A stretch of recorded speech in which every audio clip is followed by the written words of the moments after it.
Good morning, students. In our last video, we have learned about coal as a fossil fuel.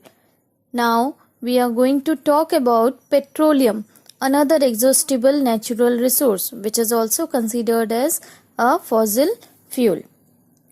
Children, by the term petroleum, the first word that will click in your mind is petrol, which is used as a fuel in light automobiles like scooters, cars, etc. Whereas in heavy motor vehicles like trucks and tractors, diesel is used as a fuel. But children's petroleum is not petrol. Actually, petroleum is a mixture of many components like petrol, diesel, kerosene, wax, etc.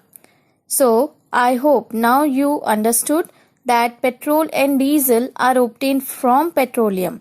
Like we obtain coke, coal tar and coal gas from coal. In the same manner, we get petrol and diesel from petroleum. So, let's see what is petroleum and how it is formed. Children's, petroleum is a dark oily liquid. It has a very unpleasant smell. The word petroleum means rock oil. It is an insoluble in water. Petroleum is a natural resource obtained from deep oil wells which are dug in certain areas of the earth. Just like coal, petroleum is also a fossil fuel. Children's, petroleum is also known as crude oil or mineral oil. Now we will see how petroleum was formed. Petroleum was formed from the organisms living in the sea. When these organisms died, their bodies settled at the bottom of the sea and got covered with layers of sand and clay as the time passes. And over millions of years, in the absence of air and high temperature and high pressure, this transformed the dead organisms which were settled there into petroleum and natural gas. In this way, the formation of petroleum and natural gas took place. Next, we will learn about its occurrence and extraction. Children, observe this picture carefully. You will find petroleum occurs deep under the surface of the earth between two layers of impervious rock. Types of rocks you have learned in your geography, so I am not explaining it over here. So, petroleum occurs between the two layers of impervious rock. Petroleum is lighter in weight as compared to that of water. That's why it floats over water, and natural gas occurs above the petroleum oil trapped under the rocks.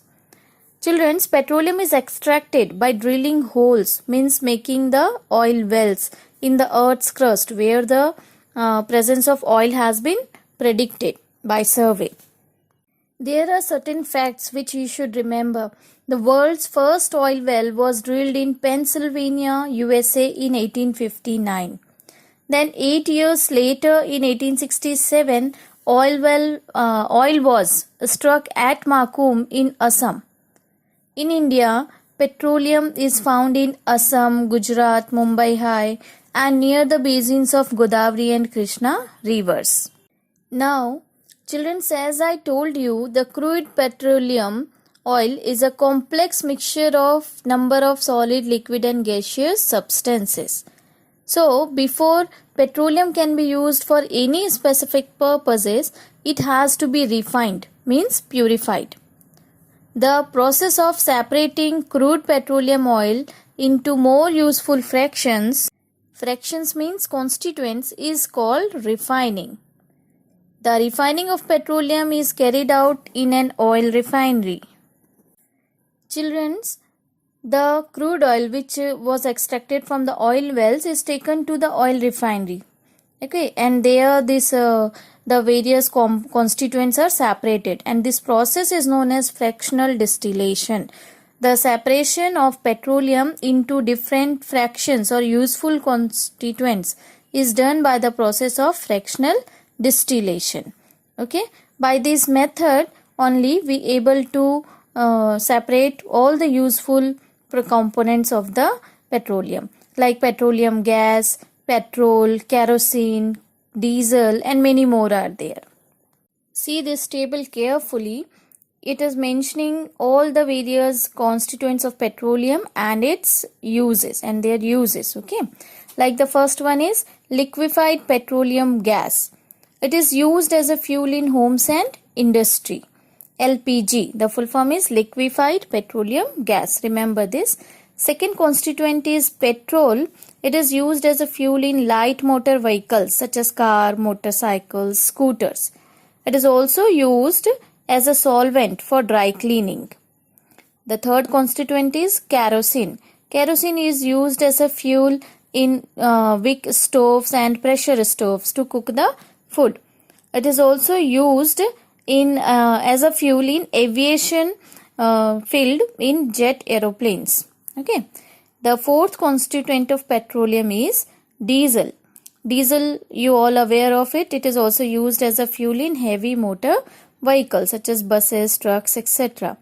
It is also used to run the pump sets for irrigation in agriculture and in electric generators. The fifth constituent of petroleum is lubricating oil. Lubricating oil is used for lubrication in machines and various vehicle engines. Now, the sixth constituent is paraffin wax. Paraffin wax is used for making candles, Vaseline, ointments, etc. And the last is bitumen. That is the seventh constituent. Many more are there, but here we are dealing with only these seven. Okay, so bitumen. Bitumen is used for road surfacing. It is also used for waterproofing the roofs of buildings. Bitumen is used in making black paints also.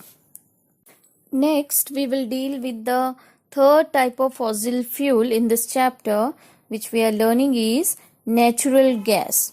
Natural gas occurs deep under the crust of earth, either alone or along with oil above the petroleum deposit. Thus, some wells dug into the earth produce only natural gas, whereas others produce natural gas as well as petroleum oil. You have seen that in the picture. India has vast reserves of natural gas. In India, we find it in Tripura, Rajasthan, Maharashtra, and in Krishna Godavari Delta. Natural gas is stored under high pressure as compressed natural gas, CNG. Remember this? Natural gas is called a clean fuel because it burns without producing any smoke and does not cause air pollution. So that's why we call natural gas as a cleaner fuel. Next, the advantages of using natural gas. Natural gas, or you can say CNG, is a good fuel because it burns easily and produces a lot of heat. The second advantage, natural gas or CNG is a complete fuel in itself and can be used directly for heating purposes in homes and industry. There is no need to add anything else to it. And the third advantage of natural gas is that it can be supplied to homes and factories through a network of underground pipes. So this eliminates the need for additional storage and transport. It can easily transported with underground pipes. There are certain uses of natural gas. See, natural gas is used as a domestic and industrial fuel. It is used as a fuel in thermal power stations also for generating electricity. CNG is being used increasingly as a fuel in transport vehicles like car, buses, etc. in place of petrol and diesel. So it will help to reduce the consumption of petrol and diesel. Okay. Natural gas is used as a source of hydrogen gas needed to manufacture fertilizers. And it is also used as a starting material for the manufacture of number of chemicals. Here, Paheli and Bujo, they are discussing something. See, the Bujo says, can coal, petroleum and natural gas be prepared in the laboratory from dead organisms? Obviously, children, I hope you all understood till now that it's not at all possible. So Paheli is answering him that no, their formation is a very slow process and conditions for their formation cannot be created in the laboratory. I hope you all get clear with this concept. Next, one more term is here, petrochemicals. So what is petrochemicals? See, the chemicals which we obtain from petroleum and natural gas are called petrochemicals. Petrochemicals are very important because they are used to manufacture a wide range of useful materials such as detergents, synthetic fibers, nylon, plastics, many kind of plastics like PVC, bakelite, etc., synthetic rubber, fertilizers, insecticides, and many more are there. Petroleum is also known as black gold. And why is it so?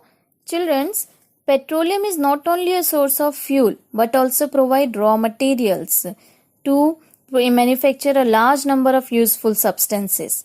Due to its great commercial importance, petroleum is also called as black gold. So, in last children's, let's discuss why we should use fossil fuels only when absolutely necessary. I hope you all will able to answer this question. See, what are the reasons for this? First, it will ensure the availability of fossil fuels for a longer period of time. Secondly, it will reduce air pollution and lead to cleaner environment. And thirdly, it will reduce the risk of global warming. At last, let's share certain tips which the Petroleum Conservation Research Association, that is PCRA, remember the full form, directed us. See, the first one, to save petrol and diesel, okay? So these points one should keep in your mind. Drive the vehicle at a constant and moderate speed as far as possible. Secondly, switch off the vehicle's engine at traffic lights or at a place where a person has to wait. Thirdly, ensure correct air pressure in the tires of the vehicle. Low tire pressure consumes more fuel. And lastly, ensure regular maintenance of the vehicle. I hope students, all the points which I covered over here in this video is clear to you all.